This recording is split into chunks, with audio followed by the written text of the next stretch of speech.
नमस्कार माँ TV Odia news को आपण मानक स्वागत। जिला प्रशासन पक्षर रायगड़ा में 16तम जिलास्तरीय जातीय मतदाता दिवस बेस उत्साह और आडंबर सह पालित होईछि।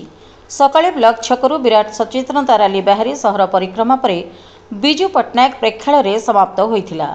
रैली रे बहुभाषी बैनर प्लाकार्ड और स्लोगान माध्यम मतदान सचेतनता प्रचार करा जायथिला। दिन 10टारे आयोजित साधारण सभारे अतिथि माने मतदाता संकल्प पाठ कराई 100% योग्य भोटर पंजीकरण और मतदान आवश्यकता पर जोर देइथिले। एही अवसर में नूतन भोटर को परिचय पत्र बंटन, उत्तम बीएलओ और सुपरभाइजर को पुरस्कृत करा जायथिला। सेल्फी पॉइंट, दस्तखत अभियान और चित्रांकन प्रदर्शनी कार्यक्रम आकर्षण थिला।